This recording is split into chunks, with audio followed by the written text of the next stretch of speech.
Thank you very much. It's an absolute pleasure to be here and to have such a distinguished panel. We'll dive right into the topic. So just to reiterate, the topic is driving digital transformation in banking. And particularly what we will examine are two things. The opportunities that digital transformation continues to offer to the banking sector, and the flip side of the coin, which is the challenges. So we'll try and tap into stories and experiences of the panelists when it comes to this trade-off, and how do you balance innovation with risk and make the most of the opportunity and overcome as much as possible the challenges, right? So that's the whole idea. Let's first start with talking about what's working well when it comes to digital transformation, right? And particularly one topic I'd like to pick up is, it appears that when it comes to the whole question of moving away from legacy systems, particularly core banking systems, which were very, very sacrosanct a few years back, now we are seeing banks and non-banking finance companies challenging conventional wisdom and moving away from those systems. Right? So the question is the move away from legacy and core becoming less and less scarier, less and less daunting of a task? And let me invite first Rajeev to share his thoughts as a banker on this question. Thanks, Vijay. Basically, this is a problem which I think most of the Indian banks encountered or started looking at a few years back, particularly when this digital banking started evolving on the landscape. Because this, with the legacy system, this entire digital banking would not have been handled by the legacy banks having the legacy system at all. So whether it's scary or it's not, that actually depends upon what approach did the bank, did the organization adopt towards this core modernization thing. So most of the banks, as you see, actually we started unbundling, I would say, or rather the creative destruction of the legacy core, or maybe we embarked upon the core modernization exercise by untangling the issues like the entire components were untangled, various services were decoupled from the legacy core. But it resulted into some kind of a challenge. More than the scare, it actually resulted into some kind of challenge, because it came up with its own challenges, I would say. What kind of challenges? The challenges were pertaining to the integration challenges. As you bring about the components and start working in a distributed system, you have microservices and microservices and the APIs to start integrating with those. So it all depended as to what kind of efficient microservices or the efficient APIs you have built. So that was the first integration challenge that actually emerges with the core modernization, or maybe this hollowing the core approach. Another was the data management. Because if you have a legacy system, one core system, entire data is sitting there, you have no challenge, no issue with the data architecture, data system, data management. But as you start taking it out and then starts residing, this data starts getting resided into various distributed components, then you have a challenge, because then you have a challenge of data integrity as well as the data inconsistency also. Similarly, then looking at this entire again, unbundling also led to a situation where if it is not handled properly, it started leading to some security challenges, some security vulnerabilities, which were not actually looked at when this was being handled in a core system and the legacy system. Another issue that also, another challenge I would rather say, is the skill gap. Because entire skill within a bank is built on a certain legacy system. As you bring it out and start building this entire system, the components around the microservices and the APIs, you need very specialized skills who are very strong in cloud computing, who are very strong in API management, who are very strong in the securities and those things. So I think it all depends how the organizations have approached it, whether they have gone through a big bang approach or they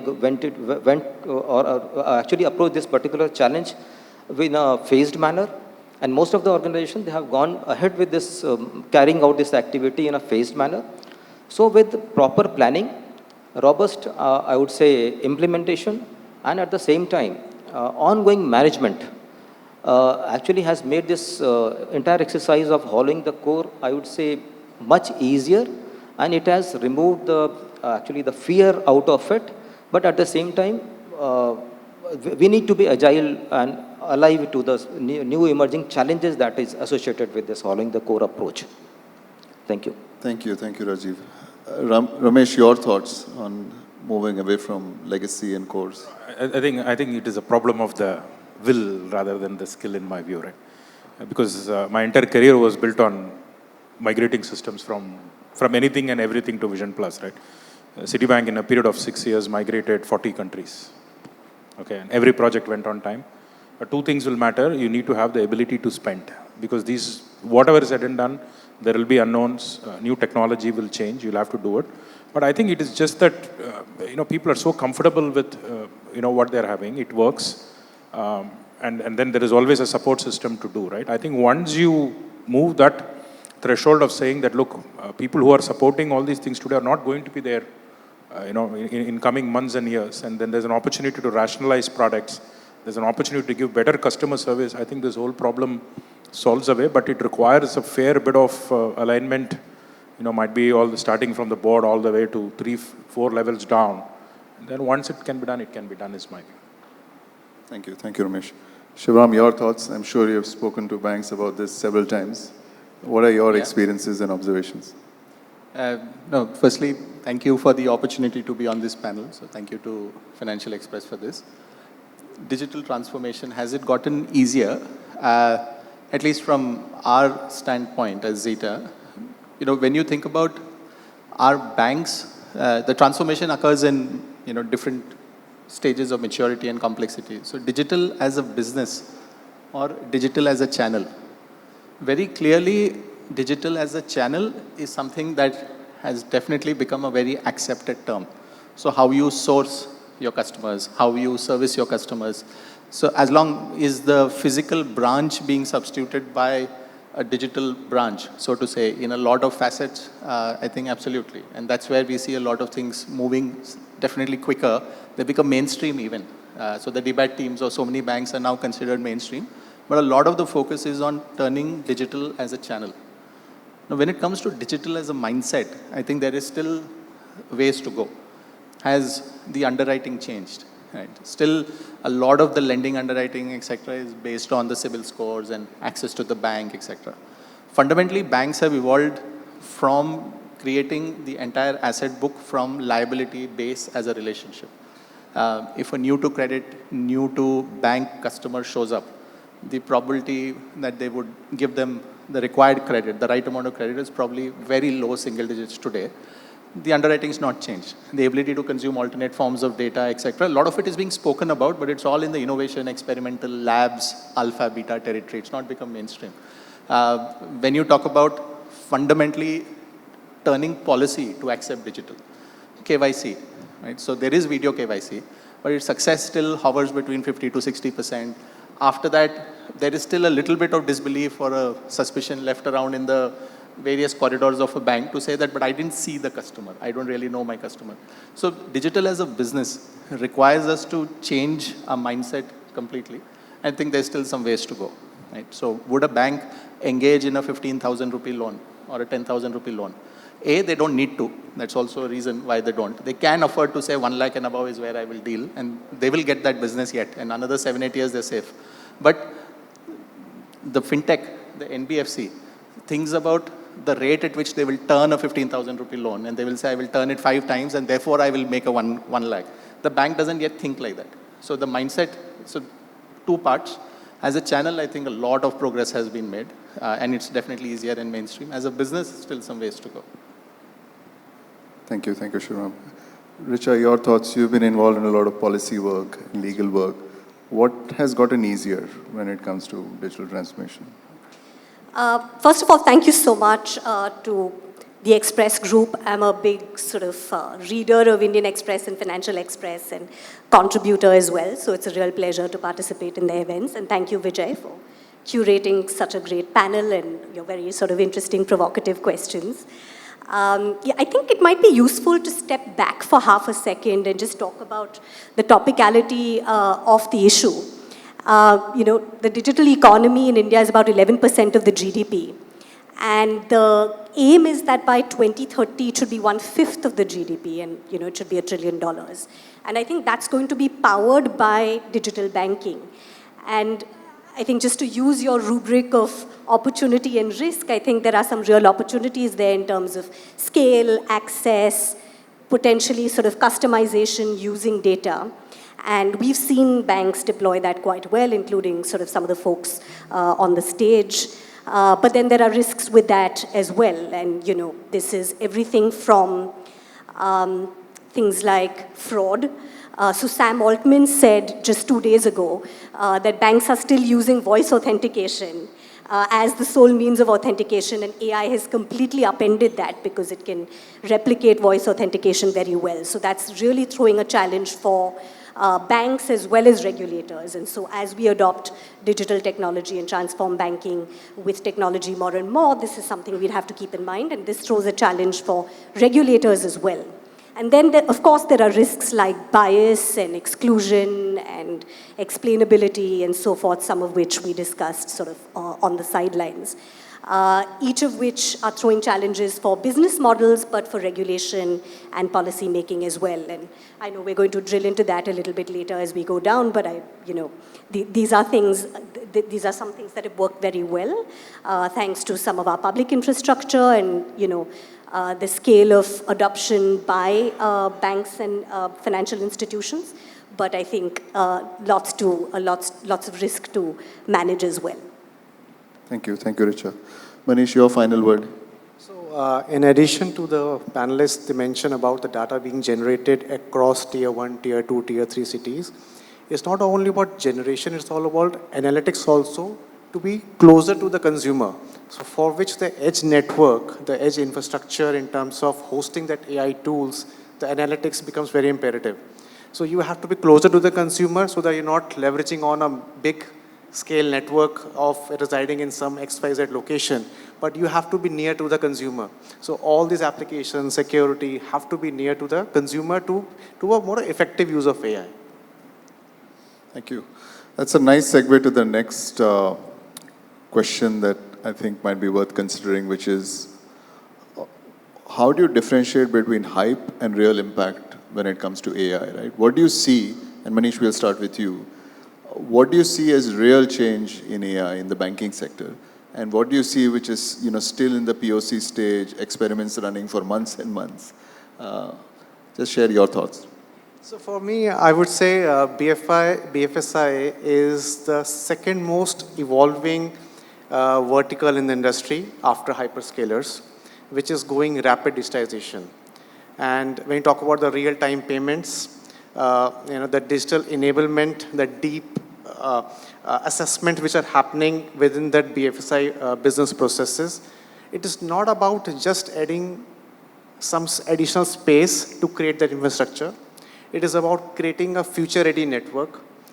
The various challenges in this kind of future readiness, because no one knows what the future looks like. So somewhere you have to envisage from the current scenario. You have to see the regulatory compliances, the data sovereignty things, and you have to create a network which is so robust with zero outages. So that is where AdaniConneX is playing a very major role in creating a future-ready, hyperscale, giga-scale kind of network, which is secure, scalable, and robust. So that is what my take would be on this. Rajeev, your thoughts on, is there too much experimentation and not enough in production? Or do you have a counter view? Yeah, no, actually, I will look at it this way, that globally, in the BFSI space, if you look at the IT investment where it is going, 50 to 55, 60% actually IT investment being carried out by the BFSI institutions actually is going into the run the bank. And if you look at the remaining about 15% to 15-20%, that is going into the regulatory-led development that are being carried out. So how much that leaves the BFSI sector for the IT spending to do? That just leaves about 20-25%, which is going into the innovation or product development in those areas. So if you look at this aspect, and at the same time, if you start looking at where does all this digital banking, the banks who are digitally, I would say, other players who are participants of this ecosystem, where are they right now in some sort of digital maturity? So the participants who are at the initial stage or maybe still at not, I would say, very highly, strongly digitally mature, they are still working on the product level, the product provisioning level, designing our products, and some amount of innovation happening at that particular stage. But as you move towards more and more digital banking maturity as it starts coming in, and if you start looking at the banks who are more digitally mature, you see that they have moved away from product provisioning, and they have actually moved towards customer-centric need servicing. So I would say whatever is happening in the AI, this is much beyond the hype actually, and now real work has started happening. But yes, definitely it's at different scales for different participants, different players. And so AI has actually moved beyond chatbots. Now more and more AI is being used for your decisioning, credit decisioning, for your automation of a lot of routine works, data entry, your risk management. It is being used on the fraud detection and all those things. Similarly, for the predictive maintenance also, AI is being used. So a lot of use cases are being discovered as the maturity on the digital space in general of the players is also evolving. And I would say that, okay, I mean, it appears that, okay, right now the AI is more buzz about it than the actual work. But good amount of work is happening. It's only a matter who is doing at what scale, how much. That is the only difference, I would say. Thank you. Thank you, Rajeev. Ramesh, your thoughts? I mean, I think all of us will, give from a different perspective. Let me give my perspective on this. For today, might be tomorrow, it is not valid. See, I think the reality is when we say AI, in my view, there are two things which comes to mind. One is the development of models itself, okay? Very rarely an end user is going to develop a large language model. It's not going to happen, right? So that part of the AI is out of the window. Second is training the model. Yeah, we might bring in data, but the different techniques to train the model also an end user will never do, right? So that is also gone out of the window. So now suddenly when you look at it, it is again a very old integration problem which you need to solve. And the second part is you should really get people to adopt to new tools. I mean, I would go to the extent of saying it is AI for an end user is that there is a different set of tools which he needs to use, okay? And then why there is a struggle in that is today the kind of the medium in which the tools are is the same. I'll give an example, right? We all did flip charts, right? From that we moved on to doing transparency with projectors. Then we came to PowerPoint, right? Now so it was quite an easy journey because all these things happened in 7, 8, 10 years. People were easily able to adopt because the form in which I need to do changed, right? So it was very easy for me to understand. And today, the challenge is you're giving me a tool A in computer versus tool B in computer, and I really don't see a reason why I need to go to tool B, right? And that's what I'm saying. No, what is an end user AI is what we want to look at it, right? How do we train people to use these new tools so that they do something in a much accurate way and in a much faster way? And I think that's where the problem is, right? We're trying to make everyone scientist. Actually, I don't know. I mean, we are really looking at a lot of problems. And we feel that if you have implemented your rule-based correctly 95% of the time in financial services, it is done.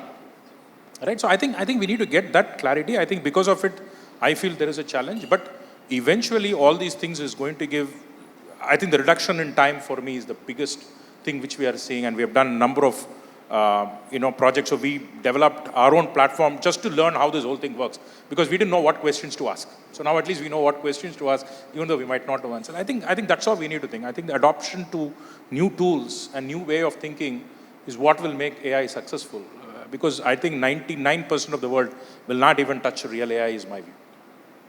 A quick follow-up question, Ramesh. Agentic AI, there's a lot of talk that it will radically change processes, it will remove a lot of humans from the loop, may not eliminate, and that can collapse timelines, can reduce cost radically. What's your view on that? Cost, I'm not sure, okay, whether it is going to, but we did our own experiment for audit, right? I mean, every quarter, it is very difficult. We have got 8 companies and auditors comes and say, so we said we will build a platform.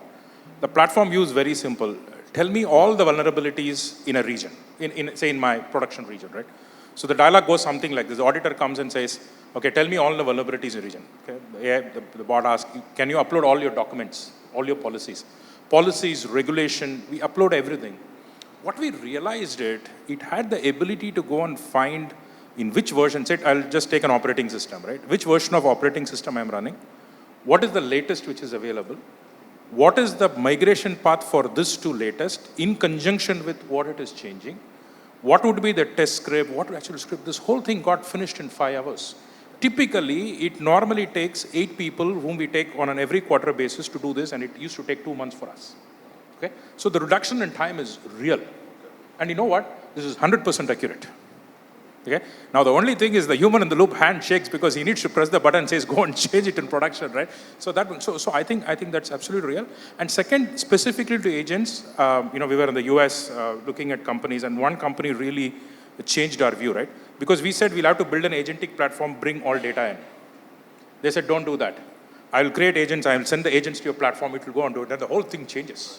Suddenly you realize in your existing systems, you can go and do this, and that's fascinating with A2A protocol of Google, and they showed a demo, and we were saying that, okay, now you don't actually need an agentic platform. What you need is independent agents going to each of the system, doing the work and come back, and that fascinated us, and we're trying something out of it. Only time will tell, and the time is very short. In 45 days, you will know whether it works or not. Fascinating.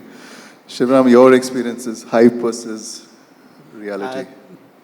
So we normally speak about AI as an overarching piece, but AI has been around for a long time, more than 10, 15 years in mainstream. It's the generative AI which is, actually driving the buzz. But I'll first pick the point Ramesh was making, that you send agents into the production environment to do the work. See, fundamentally, all historical systems or current systems are written in a way where data is organized by system. Some of the more modern systems or products may have organized it by function or product, but none of them are organized by customer. That would be the wrong design. In the current world, it would be wrong, it would be inefficient, expensive to do it so.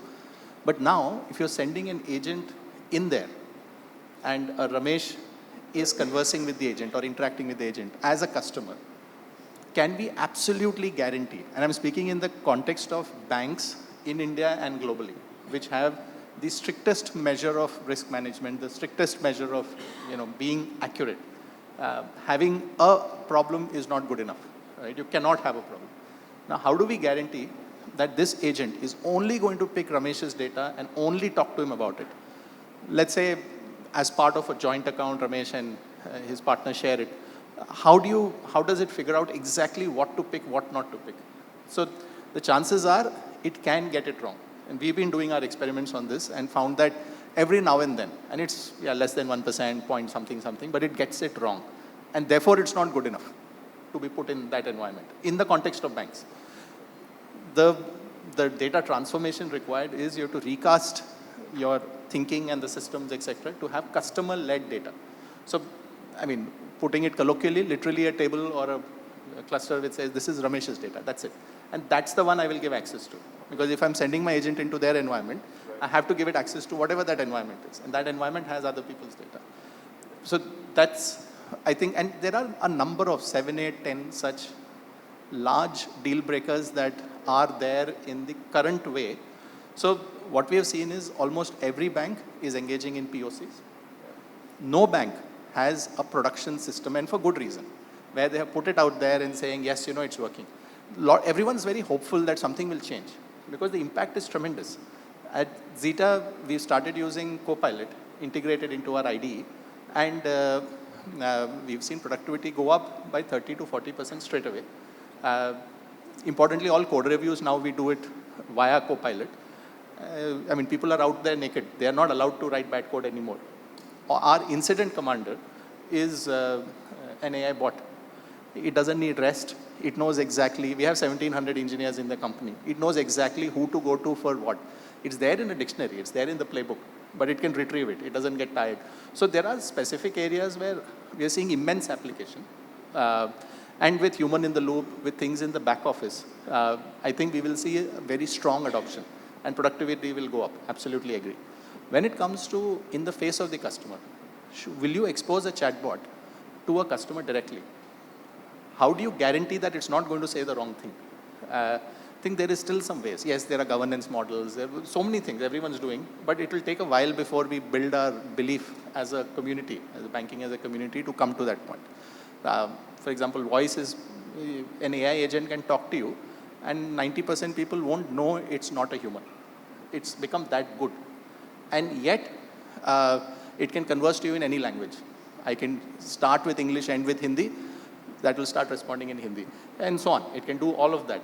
But do you trust it enough to leave it alone, unsupervised, with your customer? I don't think we are there yet. So we are seeing a lot of even POCs happening with human in the loop.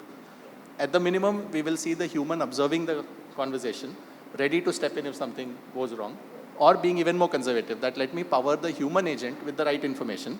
So instead of taking 9 minutes to close the call, they take now 6 minutes. I've got a 30% improvement. Let me take the win and move on. Right. So hype, not hype, definitely we are nowhere close to what the hype is.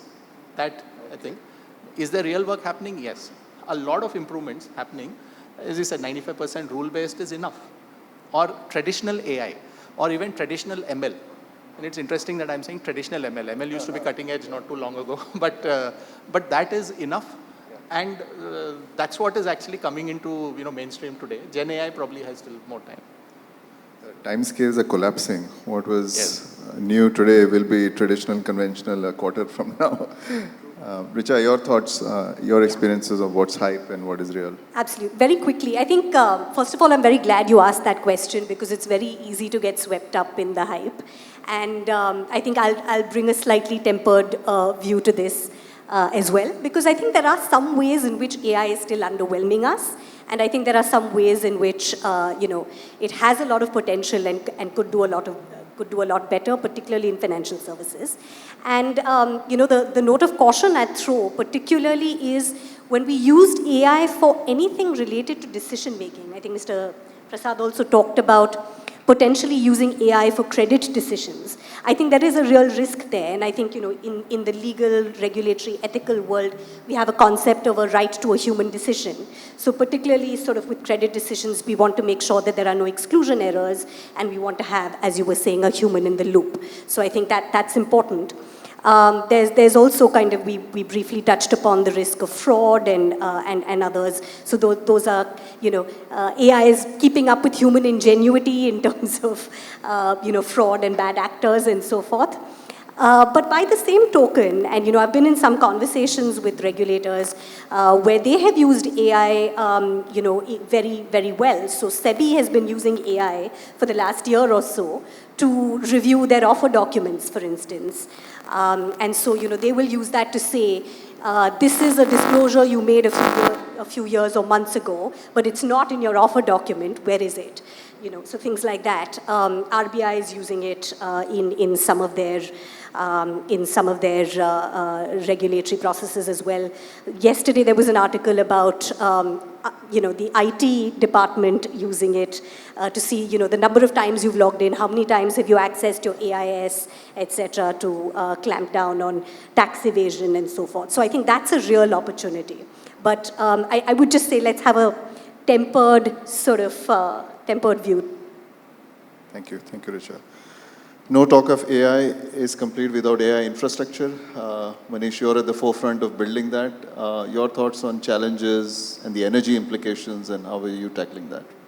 So AI is coming in a big way, yes. I can not suggest the way other panelists are suggesting, but yes, I can tell you, because when we are working with hyperscalers, a lot of BFSI banks, or specifically big banks, they're already working with us to create giga campuses. And this giga campuses not only going to cater multi-tenants, it's talk about the operational efficiency, high density computes, energy resilience in terms of 100% renewable energy, 100% water neutrality. So talking about the big campuses hosting multi-tenants from every perspective, it's coming. And why? Because we are the ones who are creating for them. So when I'm saying we are creating 2 years down the line, they would be live and working. So from that perspective, I would really say the things are evolving, because bringing transformation is not only about migrating some technology or adding some workloads onto it. It is something about creating an infrastructure which is evolving. And evolving, catering to the regulatory guidelines is, that data privacy things, the energy resilience, it all needs to be taken care. And from that perspective, we are going big bang across the domains, and you will see the output very soon on that. Sorry, how far are we behind other countries like China in building infrastructure? I know it's a loaded question, but your thoughts, are we doing enough? What do we need to do to catch up? So in terms of AI, we actually have a lot of challenges, in terms of the regulatory clearances, the challenges, the data country globally. And with that kind of a scenario, with a big infrastructure being built in, 3 years down the line, I see, we would be at a different cusp altogether. Great, thank you, Manish. I'd like to change topics a bit. Let's move away from AI and come back to systems and applications themselves. And Rajeev, I'll start with you. Are you seeing a move away from simply buying systems to more and more building? Are banks and finance companies now more favorably inclined to building things themselves so that they can control it better and move faster? No, I mean, definitely that is very much part of the plan, and we are doing it also in a manner. But it's basically depends upon what kind of, for what purpose we are actually looking for to procure those things. So if normally what happens is we handle and deal with very highly sensitive customer data, so we need to be very careful. And at the same time, apart from data security, integrity and confidentiality perspective, apart from that, we also have to be mindful of the scale at which we operate. And let me tell you that we keep on engaging with a lot of fintechs of the country, even foreign fintechs. And it's very difficult to find, there are very few actually who would be actually able to work at the scale that we operate upon, particularly in terms of throughput, in terms of the scalability, the peak transaction and those things. So many a times what we have seen that whenever we went out and tried to engage and maybe procured also, at some stage we had some problems. So now we are very selective, and also we are very purpose oriented, that okay, this specific purpose, whether it will take me, it would be better if I build this in-house. And if it is, then we go ahead. Otherwise, we go for, but then we are very selectively, we go for outside, actually for the buy decision. And not in very critical areas, I would say. Very few areas, particularly on the business side, business use case side, then we go to we go for external engagements and all. Particularly in those cases where the solutions are very innovative. And that engagement with that fintech the partner gives me a confidence that, okay, tomorrow, maybe not today, but tomorrow they would be able to scale up. So then we go for the buy decision. Otherwise, normally the build decision that we take. Ramesh, your thoughts on changes? Yesterday, my boss forwarded a tweet. It said, buy when you want to accelerate, build when you want to differentiate. Okay, I think it was relevant. Then I have to say, I reacted to it. I have to say something to her. But I think I will answer very specific to financial services as to why build will be a challenge. Because in financial services, I always say there is nothing called as a minimum viable product, right? A product needs to meet all the regulatory constraints day one. Okay. Now we need to really say what does it take to build that, and what we have seen when people. I worked in Standard Chartered, which runs its own core banking for many years, right? So now that's a challenge, because there is nothing you can't do a MVP 1, MVP 2, MVP 3. Right? Day one you need to have all. If that build is going to take a long time for you, there is no point, right? I think where we will do build, in my views, at a transaction level. I mean, we spoke about NPCI payments. It's great, right? If you were building a pure transaction system, I think you can build it very fast. And second is, if you want to create a consumer experience which is slightly different, I think you will build, right? Otherwise, the interest is computed in the same way, right? I mean, typically between two systems, how money is moved is the same. So I think we'll have to use that lens, but the real thing will be time, right? And I think that's why, again, just touching back on AI, I think that portion of how systems will be developed in the next era is going to be completely different than what we have seen so far, is my view. Thank you, Ramesh. Sivaram, your thoughts on, do OEMs need to change how they offer solutions, provide commercial constructs in light of build versus buy and how that's changing? So the problem is not recent, or even the topic is not recent.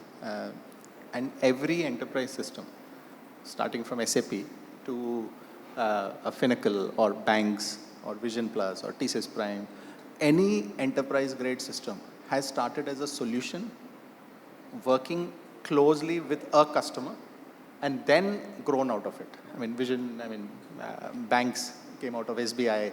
Finacle similarly had a couple of anchor clients, if you will, and so on. Maybe for sure in the build buy, it seems like a binary option, but this is clearly a very successful third option, that you build in partnership with somebody, because the multiple advantages. As you said, there is a cost and time element. Now, if you obviously share the cost and time across clients, then the net cost to each client comes down. And that's what has happened with every single enterprise product. So history is in favor of saying that enterprise products have to be built along with customer. You can't, and a lot of fintechs are doing this nowadays, and I get worried by that they sit in a room, imagine something and say, this is my vision, and launch it, and then they're surprised why it doesn't work, right? So, but if you work with the customer and do, so we certainly at Zeta embody this, or we've internalized this, we try to follow that quite a bit. So there may be biasness there, but history also suggests that that is a model that's worked. And otherwise, in a bank, the build and buy largely depends on the context. Are we talking about building new core systems? The first question is not whether you can, but why should you? As you said, the interest rate is the same and so on.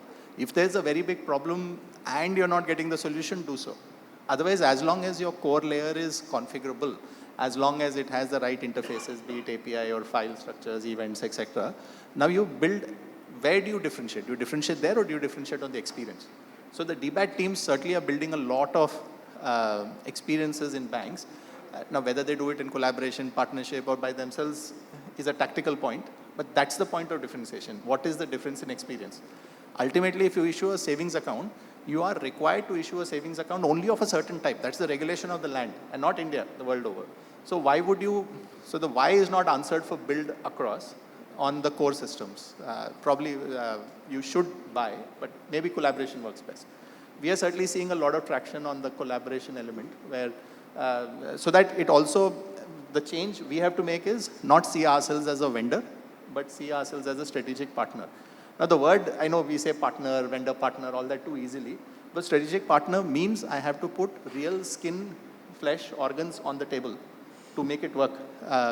So, and we are required to do that, and we are willing to do that. And I'm sure, and we are not the only ones. Almost every serious player I see globally is coming in. So for example, let's set up a joint venture. And instead of investing the money into buying a product and building, do the joint venture, both invest capital into it, and then a product comes out. The multiple models that we are working on, I think that, so it may be the third way, not build or buy just. Let's move on to a segment of the market where there is tremendous need for building better systems and better offerings, and that's MSME. The penetration of formal credit in MSME is really low. Richa, let me start with you. From your point of view, do you think technology and all this digital transformation will change that? Banks have been trying, NBFCs have been trying, fintechs have been trying, but still MSME credit is stubbornly stuck. Absolutely. I think MSMEs are 40% of India's GDP. About 75% of all marketing happens at MSMEs. And it's just extremely inequitable that they don't have the same access to credit. And I think the reason for this is, and we were discussing this on the sidelines actually, is that a lot of traditional lenders lend on the basis of balance sheet and assets, which MSMEs don't always have. And I think the digital transformation opportunity here is through things like the Finternet, which gets rid of, the information asymmetry. It has kind of individual or business data at the center. It has integrity. It's, interoperable. Those information flows give a lot of confidence to a lender to be able to lend on the basis of cash flows, on the basis of information, and so forth. So I think that is, there is a real opportunity there to catalyze the Finternet. I think we have an experience with DPI, so I think there is a lot to be thought about in terms of the governance of the Finternet, who should own the guardrails, what should the private sector do. And I think there are also sort of certain regulatory and governance issues around kind of competition, around the difference between the public player and the regulator, around similar issues, relating to consumer protection, systemic risk issues, etc. That will have to be borne in mind. But I think the Finternet is something that can really democratize credit for MSMEs. Thank you, Richa. In the interest of time, let me jump to the lenders on the panel. So, Rajeev, your thoughts on the potential for technology to radically increase MSME credit penetration? Yeah. So, if you look at the MSME model, traditionally we have a trades platform. So, but if you look at the number of buyers and number of sellers who are registered on the trade platform against 63 million number of MSME, it's less than 1 lakh MSMEs who are registered as a seller on the trades platform. All three put together. Less than, just about, I think, 80,000 or 85,000. Similarly, on the buyer side, we have maybe, 30,000 buyers who are registered on these platforms. So just compare the number, where 63 million and where is this, whatever, 30,000 or 80,000. So what is happening, this is only the first layer of the seller who is actually connected on that particular platform or who is making use of this trades platform. And we have the entire chain, the lower in the value chain, who are not even connected anywhere. So they are simply supplying to the seller, who is now actually getting benefit of this entire formal mechanism of funding. So the models that actually we have presently is the bank-led model, which is a totally transparent and acceptable also, which is more formalized in the form of your working capital finance or maybe this trades platform and those things. Second is your fintech-led platforms. So there the lot of agility has come. But again, the agility in terms of, because they are making use of analytics, their cloud computing capabilities, they have brought in a lot of agility and flexibility they have brought into the platform. So they are working with the industry majors and trying to connect to maybe the second layer, third layer, to some extent. Third form of your MSME lending is actually anchor-led. And there the benefit comes because now the credit leverage is that of the main anchor merchant. So there we don't have any credible solution, so to say, which will actually enable the use of this anchor credit leverage to go up to the last mile. Actually, because there are a lot of small players who are also contributing to that particular chain of the up into the value chain. So that is not happening because ultimately we don't have, I think, any blockchain-based tokenization kind of a model where you keep on fractionalizing the token up to the maybe deep tier financing kind of a thing, third layer, fourth layer, fifth layer type of thing. That is missing right now. Another thing is that now basically the banks also have to actually evolve their entire MSME processes around 3 or 4 foundational pillars, like strategy. They should be very clear as to which customer segment I am designing this product for. I should be creating the product for which customer archetype I'm going to finance. Because you can't have a one solution or one shoe fits all kind of approach when it comes to MSME. Different kind of MSME who is at different stage or at different levels of value chain would require different kind of treatment. Another is the processes. Now, as you go towards fintech-enabled financing for the MSME, you also need to actually design your processes as well as put in place the appropriate policies so that it supports your instant credit decisioning and all those things. Third is your analytics. Now, analytics has to be so strong and robust that you are able to make use of all the, so much of, I would say, the data is available now in the ecosystem, transparent, very, credible information in terms of your GST and everything, that it's very easy to actually analyze and basis the cash flow, extend that kind of a lending. And then the operating model.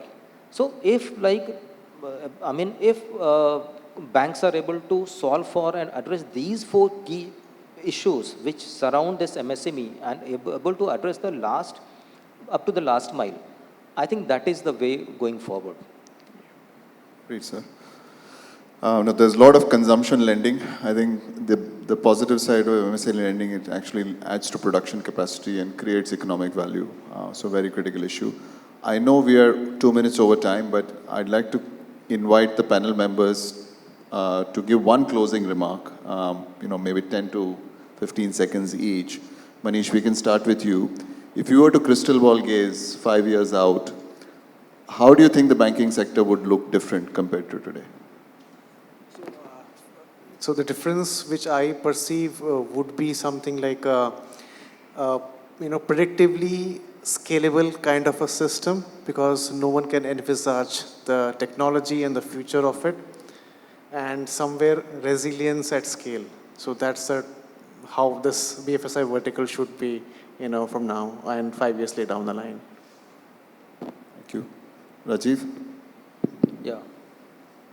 So I would like to actually quote Bill Gates, and actually this quote came in 1994, but I think it's still prophetic, that banking services are necessary, not banks.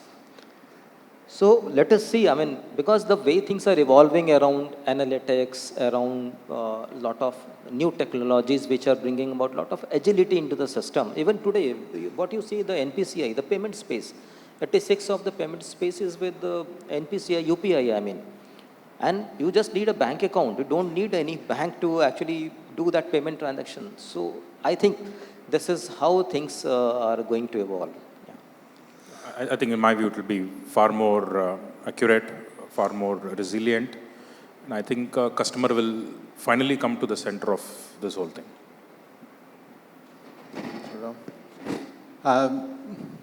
I must agree with Rajeev's point. I think we are already moving towards that, banking anywhere, banking everywhere, but never at a branch. I know with the rural and semi-urban so much, it's not going to happen in absolute terms, but I think in spirit, we will firmly be moving in a direction where we are banking anywhere, everywhere, but never at the bank or a branch. Richa? Can I predict instead what banking regulation will be like, what financial regulation will be like? So my hope is that 5 years down the line, financial regulation will be much more participative, proactive, and kind of principles-based. And I think we're already headed there. The governor, I think, in his remarks this morning talked about sort of committing to doing more stakeholder consultation before bringing out regulations, doing cost-benefit analysis, regulatory impact assessment, and so forth. And for digital services, digital financial services, this is the sort of framework that we require even more. So that's my hope, that financial regulation will be like that, and it will be enabling rather than restrictive. Thank you. Thank you very much. I know we are 6 minutes over time, so unfortunately no time for audience questions. But please feel free to catch the panel members on the sidelines and ask your questions. Thank you very much to everyone on the panel. Thank you for your valuable insights.